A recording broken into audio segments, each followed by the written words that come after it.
eu sou a professora Patrícia Fontes, esse é o meu sinal.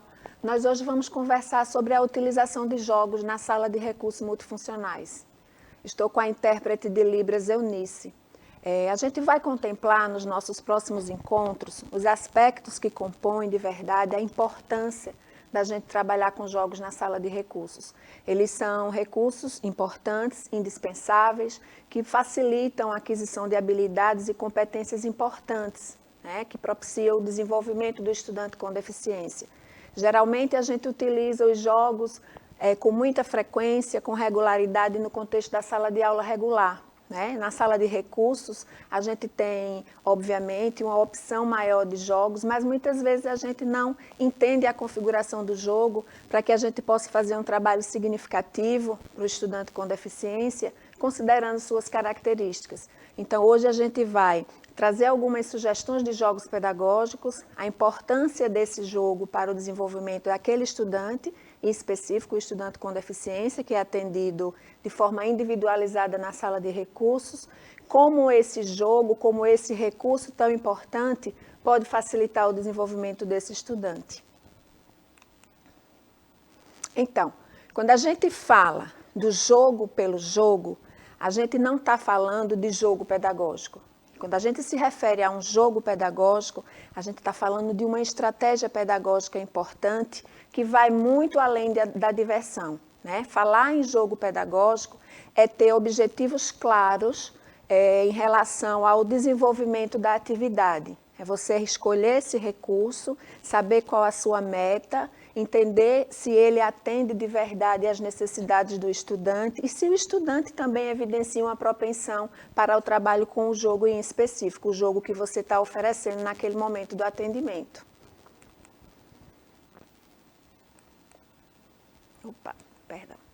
Então, o jogo pedagógico, ele traz dimensões diferentes, né? Então, a gente trabalha, está vinculado a esse trabalho a questão da inteligência, a afetividade, a motricidade e a sociabilidade. Em um jogo só, em uma estratégia pensada a partir do jogo, a gente trabalha habilidades e competências que fazem com que esse estudante possa adquirir com maior facilidade outros conhecimentos. Então, a gente sabe que, a depender da deficiência, algumas características de comportamento são muito específicas. Então, a partir do jogo, a gente pode trabalhar, por exemplo, uma melhor comunicação, uma melhor interação. Quando a gente fala de interação e comunicação, a gente está falando de competências socioafetivas. Então, assim, é interessante que quando a gente escolha o jogo, a gente considere que a gente vai fazer um trabalho que vai propiciar o desenvolvimento do estudante a partir de várias frentes, a partir de vários aspectos do seu desenvolvimento global. E aí a gente trabalha com motricidade, a gente tem a possibilidade de trabalhar com a sociabilidade e com as questões afetivas. Então, a utilização dos jogos no processo de desenvolvimento, no processo de aprendizagem do estudante, promove aprendizagens específicas. Né? Como eu falei no início, quando a gente seleciona um jogo, a gente está pensando no estudante. Se aquele jogo atende à sua necessidade e se de verdade ele vai fazer diferença para o seu objetivo maior, que foi delimitado no plano de ação, no plano de trabalho. É diferente da brincadeira. A brincadeira, obviamente, que trabalha com diferentes habilidades, propicia o desenvolvimento de competências também, mas a prioridade é o lúdico. O jogo, existe uma função pedagógica por trás, que deve ser percebida pelo professor como um aspecto preditor, para que ele possa selecionar o jogo para aquele estudante em específico. Quando a gente fala de delimitar isso, a gente está falando de personalização, né? Que é uma das características fundamentais para que a gente possa inserir o estudante, para que ele possa de verdade viver o seu momento de inclusão. Então, o raciocínio lógico e a recuperação da informação são dois aspectos muito importantes quando a gente propicia uma atividade a partir de um jogo.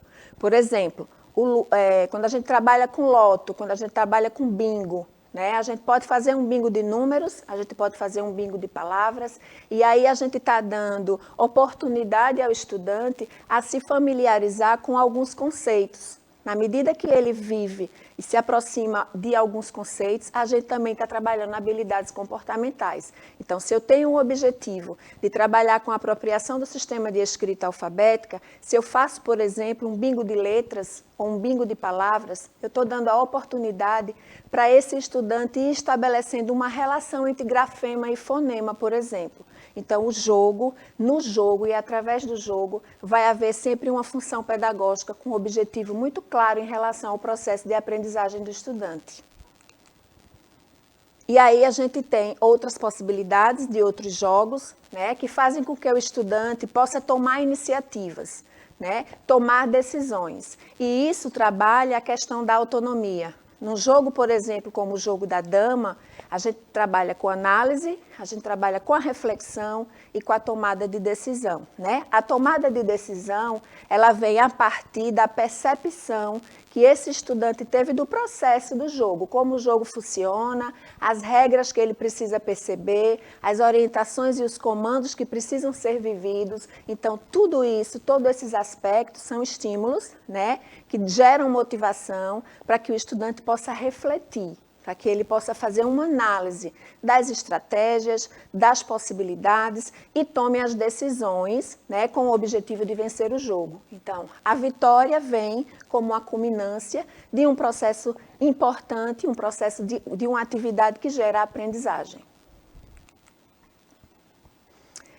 Aí a gente tem o dominó, né? O dominó é um recurso muito importante, é um jogo importante, ele mobiliza conhecimentos, ele exercita o campo perceptivo. Quando a gente fala de mobilizar conhecimentos, a gente está falando da relação número e numeral, por exemplo, né? Para que ele possa jogar, ele precisa saber dessa referência da representação e da quantidade, da representação gráfica e da quantidade, né? E aí também a gente está trabalhando percepção, o campo perceptivo, porque mesmo que o estudante não tenha a compreensão e não tenha adquirido o conhecimento de número e numeral, ele vai, através da visão, da percepção, né, da discriminação visual, ele vai fazer o pareamento, né? 3 bolinhas de um lado, 3 bolinhas do outro, por exemplo, e ele faz o pareamento até que se chegue o momento de uma aprendizagem mais complexa, e aí a gente vai estar falando da relação número e numeral.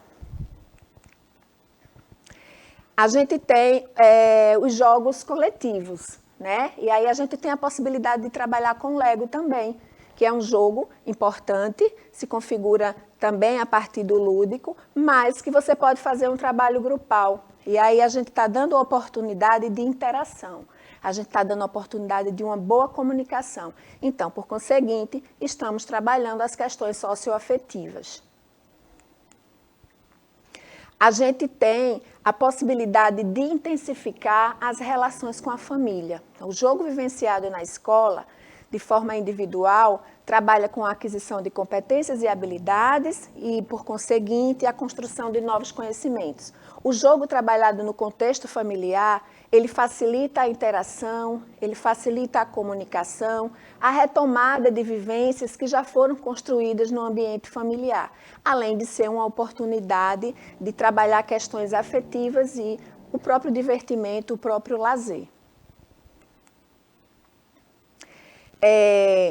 Quando a gente trabalha os jogos que se configuram a partir das tecnologias digitais, da informação e da comunicação, a gente está dando também a oportunidade do estudante se familiarizar com a tecnologia, né? E sem contar que alguns estudantes eles têm uma propensão muito grande a trabalhar, a se envolver, a desenvolver uma dinâmica muito viva com os tablets, com os computadores, com os celulares, e a gente sabe que essas ferramentas, eles estão impregnados de aplicativos que são importantes, que fazem a diferença no processo de desenvolvimento do estudante. Então, eles podem ser utilizados na sala regular, na sala de recursos multifuncionais e pode ser utilizado na família.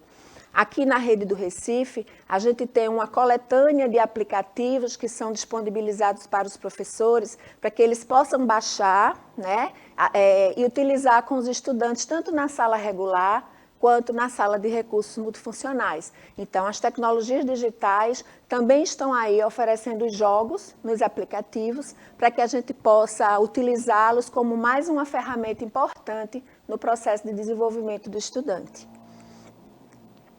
Então, além de tudo isso que a gente já falou, a gente identifica a aquisição de uma competência muito importante, né? Que está relacionada com a função visomotora.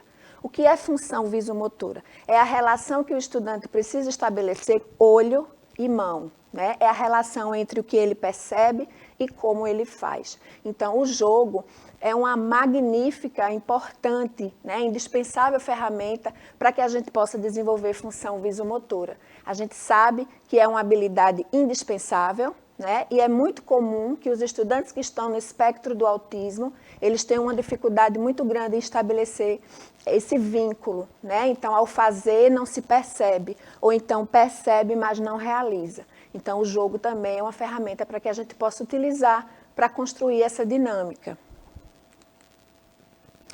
Então, eles estimulam habilidades cognitivas, né? Vamos relembrar que habilidades cognitivas são essas. Então, até agora, a gente citou de forma muito delimitada competências que são desenvolvidas a partir do trabalho que é construído de forma dinâmica na sala de recursos com os jogos, né? Mas quando a gente fala de competências cognitivas, a gente também contempla os aspectos da percepção. E aí a gente está falando de foco, memória, atenção, concentração, percepção, né? Todos esses aspectos que estão intrínsecos ao processo cognitivo e que são importantes para que a gente possa desenvolver, construir aspectos que propiciam o desenvolvimento de habilidades mais complexas. Então, é nos jogos também que a gente encontra essa possibilidade de fazer esse trabalho. Então, eu espero que vocês tenham achado interessante essa temática, porque o jogo, ele faz parte da nossa vida em vários ambientes sociais. Então, no contexto da escola, é importante que a gente viva essa prática e que a gente tenha segurança na hora que a gente vai escolher um jogo para compor uma estratégia pedagógica. Então, temos muitas opções de jogos, temos muitas possibilidades de configuração para que a gente possa trabalhar com os estudantes na sala de recurso. Considerando que na sala de recursos é feito um trabalho individualizado e que a gente pode apresentar, reconfigurar, reestruturar, né, o desafio inicial, né, a partir do que a gente perceber de resposta do estudante. Então, acho muito válido que a gente pesquise, que a gente se aproprie mais um pouco da importância dos jogos. Nos nossos próximos encontros, a gente vai falar da configuração de alguns jogos e por que eles são indispensáveis. E vou trazer também exemplos para vocês de como trabalhar, de aspectos pontuados que a gente pode trabalhar de forma sistemática e que precisam estar lá no nosso plano de ação para que a gente desenvolva um trabalho bem legal, bem configurado, bem fundamentado com a utilização dos jogos no dia a dia da sala de recursos. Espero que vocês tenham gostado da temática. Espero vocês para os próximos 2 encontros. Tchau, tchau.